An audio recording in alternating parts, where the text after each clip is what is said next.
Good morning everybody, my name is Crystal and welcome to my YouTube channel. I'm here in my flat in Rochester. It's Tuesday morning.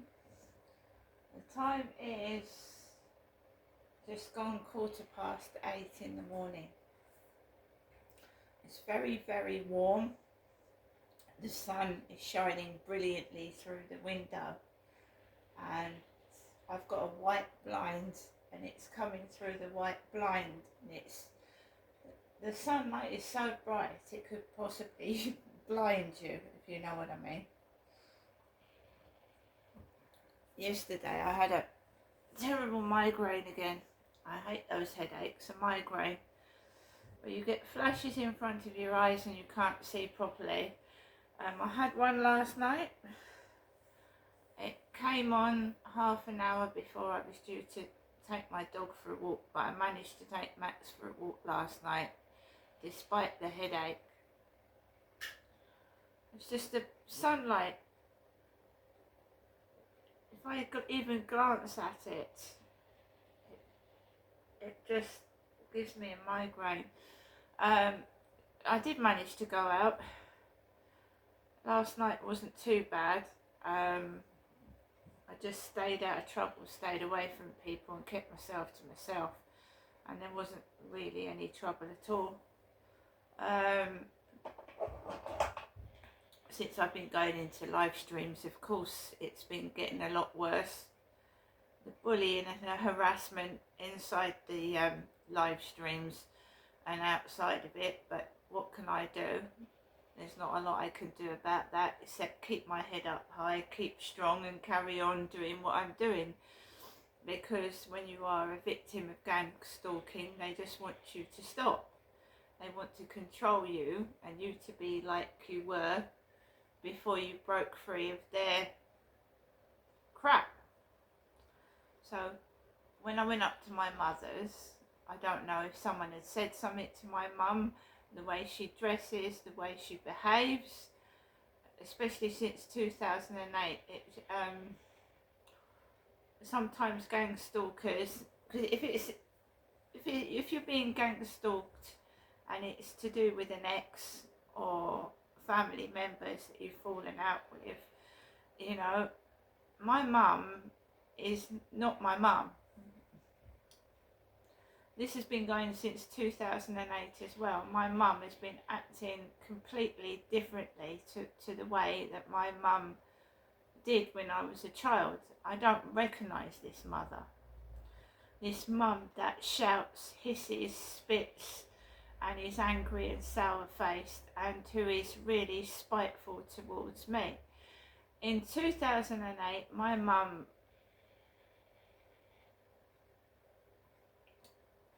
not only did my father abuse me, my mother wasn't very nice to me either. No. I don't know what's happened to my mother. She's deteriorated over the years. I don't think she's been getting the proper mental health and support that she's needed. And people like that within the community can be exceedingly dangerous. Because people that have conditions like schizophrenia believe in a different world that you and I believe in. They believe they are, some of them believe they are a supreme being, like they're God. And I'm afraid that's what's happened to my mother. And I'm not allowed to speak, I'm not allowed to question her without getting shouted at, and I am not prepared to let my mental health deteriorate as bad as my mother's has got, because she's not getting the support and help she needs. And you know what I mean? She speaks a total different language to me. I don't get it, I don't understand it, and I don't want to be part of it. So I'm keeping myself away from it now. I wanted to make sure my mother had a lovely birthday, but I've got punished for that, haven't I?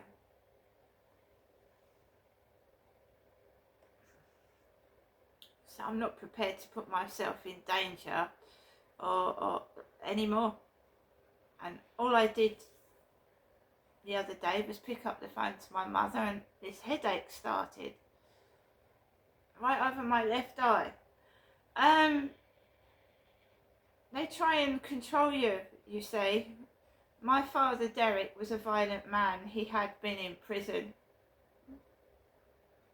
He'd been in prison for manslaughter. Nothing like me, right? And I keep saying to my mother, you're talking like my dad's alive. You're going to get me murdered. I said, I'm not Derek. You know, you can talk as much as you want. I never tried to stop you talking. That was my father who told my mother to shut up, not me. And, you know, I'm taller than my mum. And it really looks like a weird version of me and my dad and my mother. But I'm not Derek. I'm Crystal. I'm Jennifer's daughter.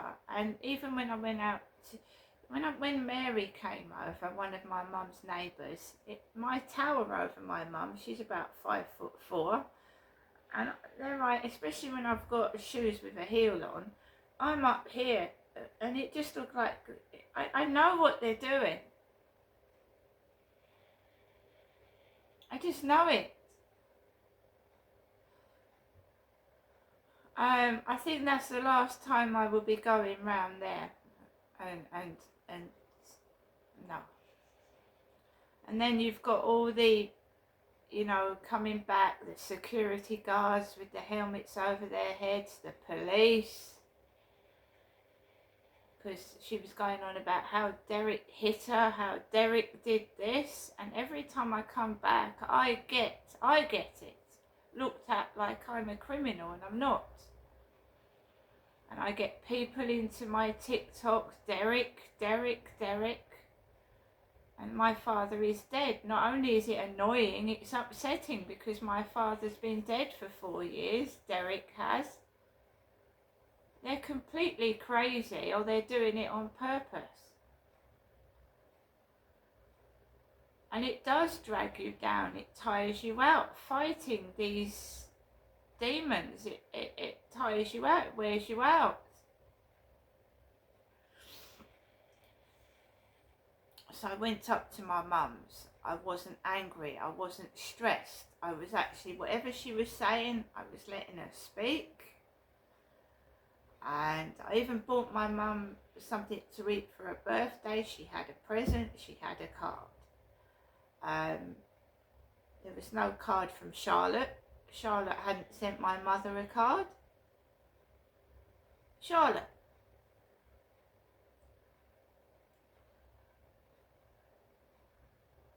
She had 3 cards. So, you know, I don't know if it's going the same way as my father.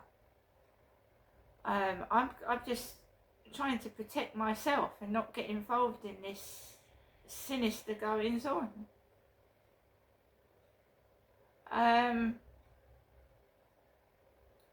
When I came back from my mum's, obviously, I'd sat there and listened to my mum going on for hours.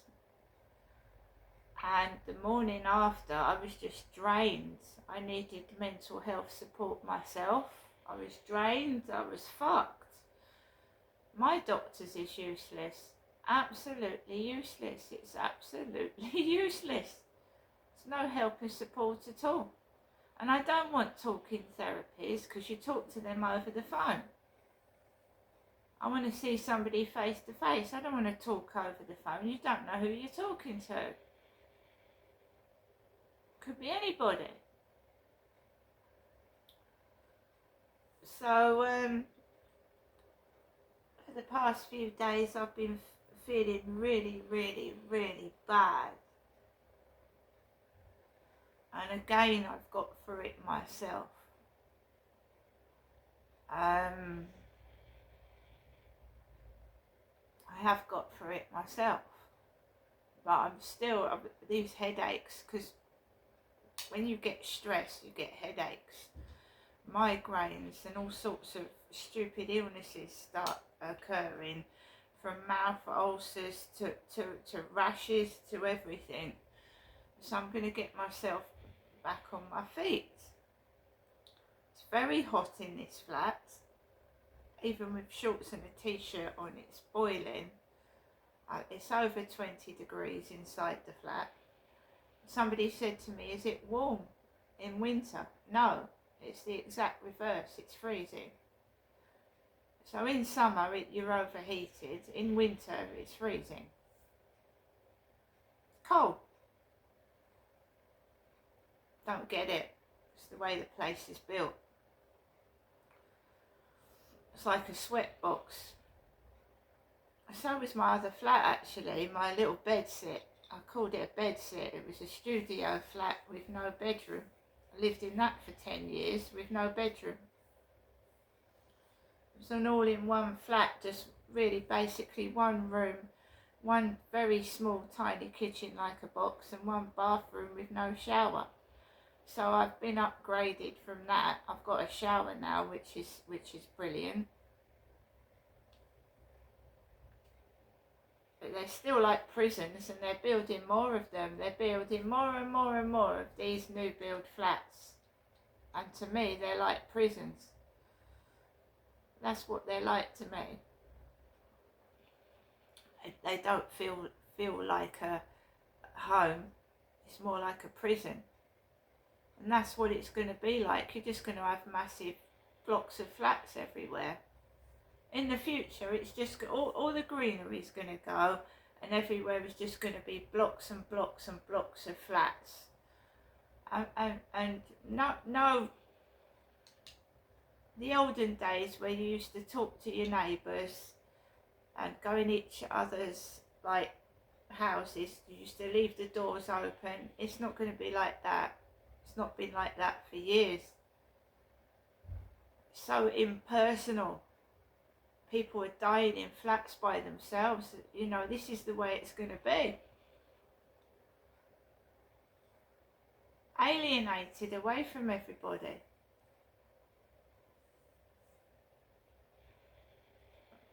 I mean, in the futuristic, I think it does look like that. Just skyscrapers everywhere. No greenery. So I've got up this morning, I've made myself a cup of peppermint tea. I'm trying to relax. I'm trying to keep cool, calm and collected. The weather again is hot. Very hot for May. I just think it's global warming weather. I don't remember having a winter this year. I don't remember having any snow or anything like that, so it's just warm all the time. That's not natural, that's global warming. The sun is really overheated. I went out last night, the sun almost blinded me in the eyeballs. And this is just May.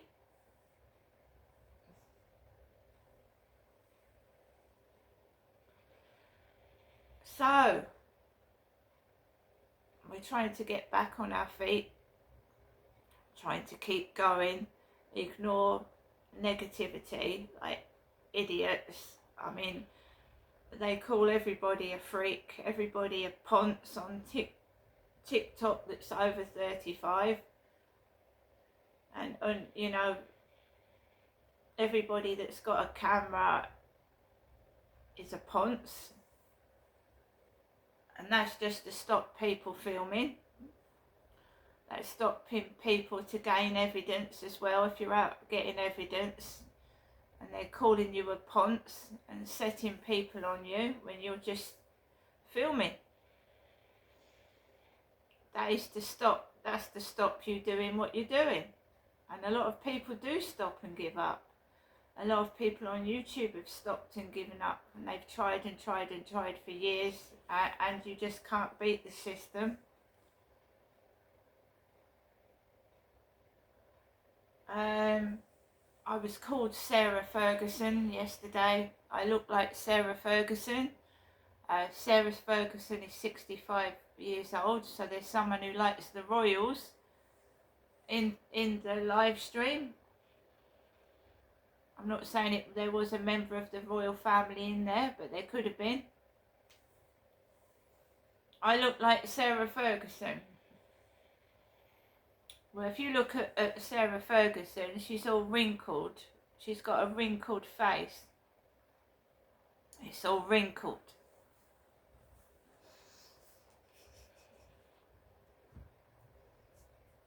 I've got nothing against Sarah Ferguson. She's battled breast cancer, but I'm not 65 years old. She's near Princess Diana's age. They were friends, weren't they? Sarah Ferguson and Princess Diana. They were best mates at one time. Alexa, good morning. Good morning. On this day in 1873, Levi Strauss was granted the first patent for blue jeans with copper rivets. Originally designed for miners, they show no signs of going out of style. £88 billion is spent on jeans every year. Alexa, what's the time, please? Good morning, Crystal. It's 8:34 a.m. Alexa, what's the date today? Today is Tuesday, the 20th of May. Alexa, what's the weather outlook? Right now in Rochester, it's 11 degrees Celsius with clear skies and sun. Today's forecast has intermittent clouds, with a high of 21 degrees and a low of 10 degrees. Alexa, can you tell me a joke? What do you call a sleepy woodsman? A slumberjack. Alexa, what celebrity was born on this day? Celebrities born on the 20th of May include Jose Mujica, Louis Theroux, Cher, Timothy Oliphant, and James Stewart. Alexa, how old is Cher? Sorry, I didn't catch that. Who are you asking about? Alexa, how old is Cher? Cher is 79 years old. So, we all know Cher. She's the same age as my mother, 79. She looks totally different due to plastic surgery. And she's dancing around the stage at nearly 80. She's the same age as my mother. She doesn't look like an elderly lady at all. That's because she's had cosmetic enhancements. She's had her teeth fixed and she's had plastic surgery. But she's an old lady dancing around the stage. A lot of old ladies, like my mother, are all hunched over. I mean, when you haven't got the money to have surgical enhancements, you're an old lady with grey hair and wrinkles, and my mum is hunched over. She looks nothing like Cher.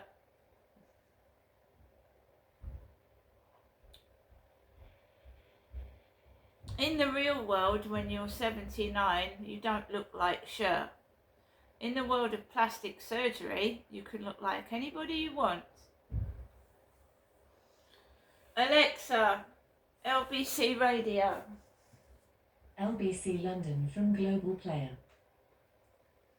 Get more from your smart speaker by linking to your Global Player account. You'll then be able to catch up on your favourite shows on your smart speaker. Just say, ask Global Player to link my account. Why not? I mean, I think there's a possibility something like that could be arranged, and all of us will head down to the Vatican.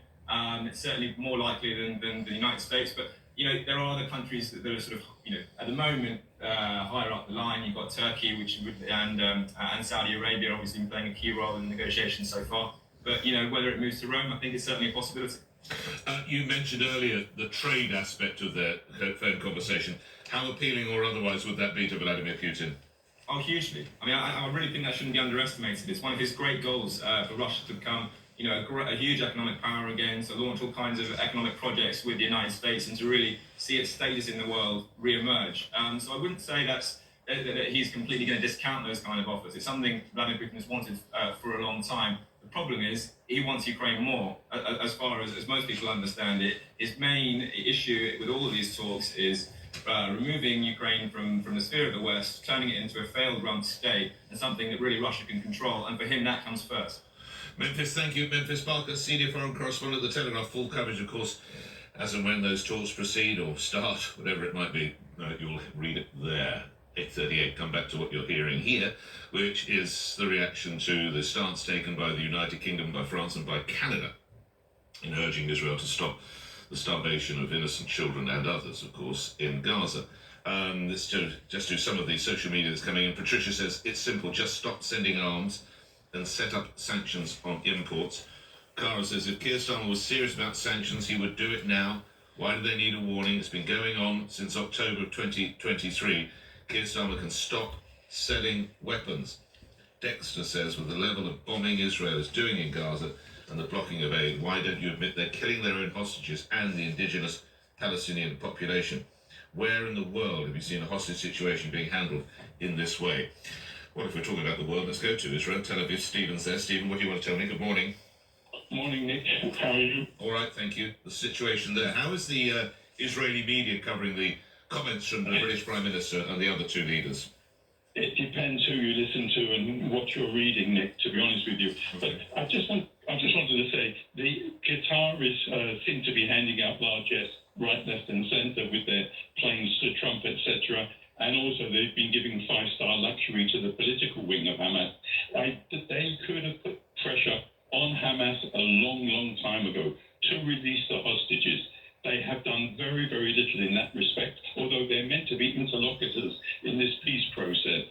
Plus, the fact is that if the hostages are released, it will also release hundreds of prisoners that already have been gone through trials in Israel, murderous terrorists, but they don't seem to be interested in getting their own people back. Stephen, how would that pressure be applied? Like Qatar. What would it look like? What would they do? What would they do? They would tell the political wing of Hamas to tell the terrorists in Gaza to release the hostages. But why would they listen? That's the point I'm driving at, Stephen. Why would Hamas, a terrorist organisation who like to throw opponents off the roofs of high buildings, why would they listen? I understand that, Nick. So the point being there then is, if they won't do it, what should Israel do? Well, it can't keep starving children to death, can it? No. And I can't imagine most decent Israelis would support that. Are totally to blame. October the 7th, 6:30 that morning, I knew immediately the amount of rockets that were coming in. I said to myself, this is something different. We were caught napping.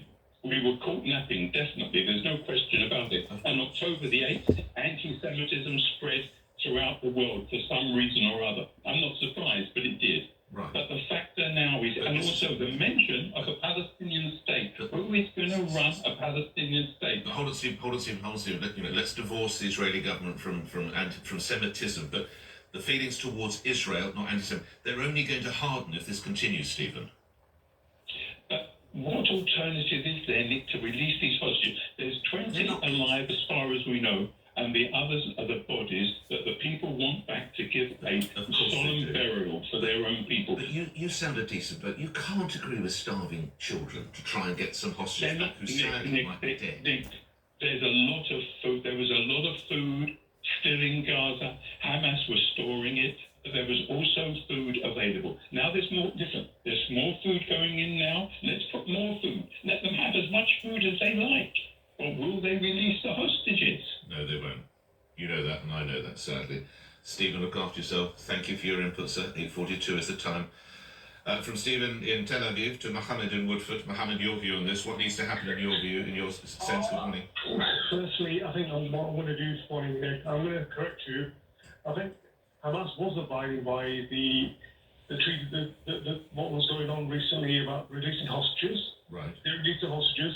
Israel is the one that actually stopped doing the peace process.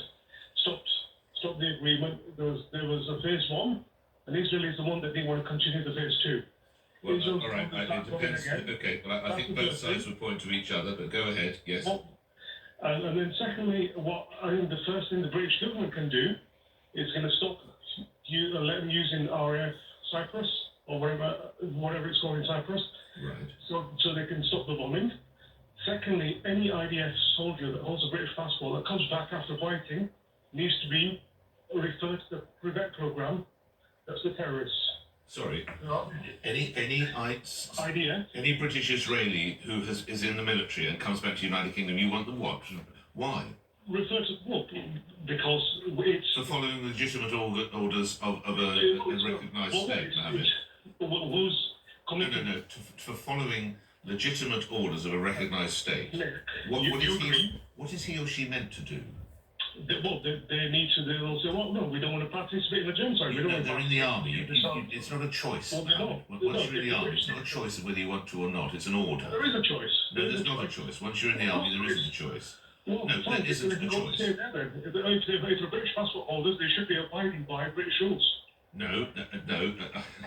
Well, we're just going to have to disagree on that part, Mohammed. I hear what you say about the earlier part, but no. The idea that you would come back if you're a British Israeli and you think that the British government should effectively put you into some prevent program is, for me, totally wrong. Mohammed, I'm grateful for your input. We've got... Oh, sorry, we've got one more minute. Let me get one more caller in, Mohammed. Thank you. David in Uxbridge. David, you're on the radio. Good morning. Hello. Quickly, the solution is that you've got to break the hold of Hamas over the people, and you've got to stop them stealing the food. So Yes. my solution is to carpet bomb them with food. The cluster bombs carpet bomb them with food.